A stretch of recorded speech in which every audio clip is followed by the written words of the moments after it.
राजनीति में हर जगह वंशवाद ने अपनी जड़ें फैला रखी हैं, लेकिन आज भी इसी राजनीति में कुछ ऐसे नेता भी हैं जो वंशवाद से करते हैं तौबा। नमस्कार, आप देख रहे हैं newsviews360.com और मैं हूं वैशाली। 1989 में वीपी सिंह की सरकार गिरने के बाद चंद्रशेखर की सरकार आई और ये सरकार भी ज़्यादा दिन तक टिक ना सकी। आखिर क्या कारण था इन दोनों सरकारों के बनने का और यूं गिर जाने का, आइए जानते हैं।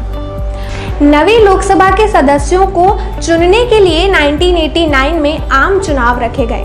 वीपी सिंह ने अलग अलग रीजनल पार्टीज जैसे तेलुगु देशम पार्टी, द्रविड़ मुनेत्र कड़गम और असोम गण परिषद जैसी पार्टीज को एकजुट किया और एक राष्ट्रीय मोर्चा तैयार किया। इस राष्ट्रीय मोर्चे की अध्यक्षता की एनटी रामा राव ने और भारतीय जनता पार्टी और कम्युनिस्ट पार्टी जैसे बाहरी समर्थन के साथ इस मोर्चे का संयोजन किया वीपी सिंह ने। भारतीय जनता पार्टी और कम्युनिस्ट पार्टी के समर्थन से ये मोर्चा राजीव गांधी की कांग्रेस को हराने में सफल हुआ।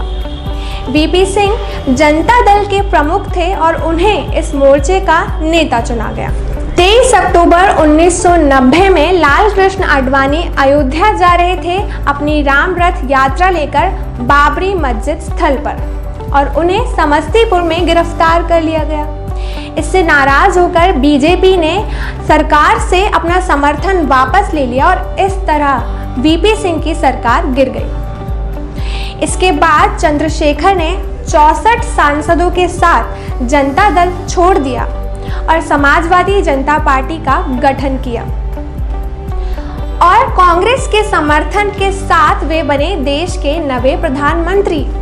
लेकिन जैसे वे प्रधानमंत्री बने उतनी ही जल्दी भूतपूर्व प्रधानमंत्री भी बन गए, क्योंकि कांग्रेस ने सरकार पर आरोप लगाया था कि सरकार राजीव गांधी पर जासूसी कर रही है और इस कारण 6 मार्च 1991 में चंद्रशेखर को इस्तीफा देना पड़ा। चंद्रशेखर जनता पार्टी के अध्यक्ष से लेकर समाजवादी जनता पार्टी के राष्ट्रीय अध्यक्ष रहे हैं, लेकिन उन्होंने अपने परिवार को हमेशा राजनीति से दूर रखा। एक बार चंद्रशेखर के बड़े बेटे पंकज शेखर ने उनसे इच्छा व्यक्त की वे बिहार की महाराजगंज सीट से चुनाव लड़ना चाहते हैं। चंद्रशेखर ने उनके समक्ष 2 शर्तें रखी। पहली शर्त कि वे उनका घर छोड़कर चले जाएं और उनसे कोई संबंध ना रखें। दूसरी शर्त कि वो 5 साल तक महाराजगंज के लोगों की इतनी सेवा करें कि उनकी तरफ से मांग आए पंकज को सांसद बनाने की। पंकज में इतना धैर्य नहीं था कि वो अपने पिताजी की ये दोनों शर्तें मान सके और इस तरह वंशवाद के विरोध में अपना एजेंडा चंद्रशेखर ने जारी रखा। हालांकि उनकी मृत्यु के बाद उनके दोनों बेटे राजनीति में आए, लेकिन उनकी तरह सफल ना हो सके। तो ये थी लोकसभा चुनाव को मद्देनजर रखते हुए एक और चुनावी कहानी। ऐसी कई दिलचस्प कहानियों को लेकर मैं आपके सामने आती रहूंगी। आप देखते रहिए newsviews360.com, खबरें अलग अंदाज में।